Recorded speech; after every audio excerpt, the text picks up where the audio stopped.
This morning, the FBI and Secret Service cyber units are investigating the hacking of the municipal water supply system in Oldsmar, Florida. A hacking attack on a water treatment plant is raising big questions about the vulnerability of critical facilities nationwide.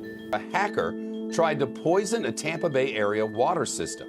A hacker's attempt to spike the level of sodium hydroxide in the water by more than 100 times. By now, you've probably heard about the Florida water treatment plant that was hacked, and the attacker that changed the levels of sodium hydroxide to fatal levels. Fortunately, it was immediately noticed by someone at the plant who changed it back before the attack had any impact. But how exactly did it happen? The investigation is still underway, but experts suspect that two issues are the cause of the breach. They know the attackers accessed the water treatment plant via remote access software installed on computers at the plant, so workers could run system checks and respond to issues remotely. Unfortunately, all of the computers at the water plant use the Windows 7 operating system. Released in 2009, Microsoft supported it with security updates for more than a decade before finally ending support for it in January of 2020. Unfortunately, many businesses haven't prepared for upgrades and are stuck on these obsolete legacy systems. They're an easy target for hackers, especially because they usually have well-known backdoors that will never be patched.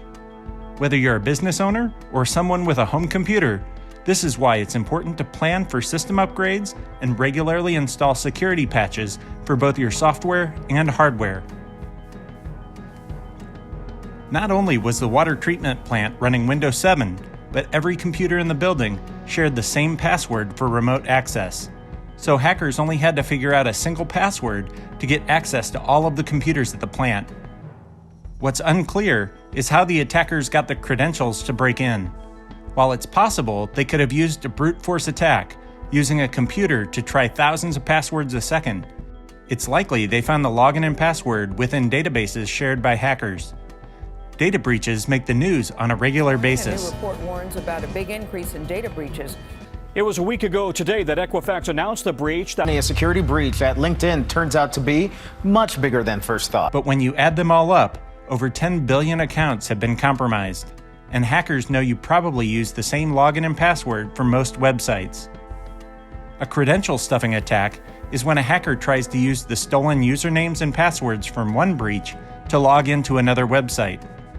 That's why it's so important not to use the same login and password everywhere, because when one site gets breached, it puts all of your other accounts at risk.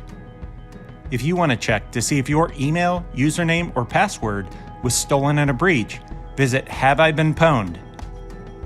In the breach of the Florida water treatment plant, researchers found several names and passwords from a 2017 list of breached credentials, and even more from a more recent list.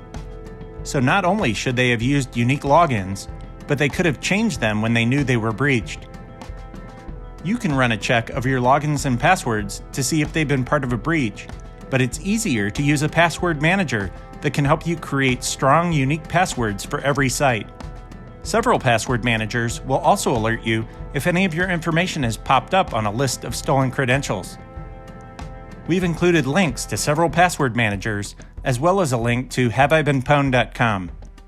It's fortunate that no one died as a result of the breach of the Florida water treatment plant. It's also fortunate that we can walk away with a few lessons about basic security behaviors related to passwords and system upgrades and patches. Share this information with friends and relatives to help them avoid becoming a victim as well. If this video helped you, give it a like, and check out our other videos, and subscribe to the channel to get more tips on being security aware and to learn how to avoid becoming a victim.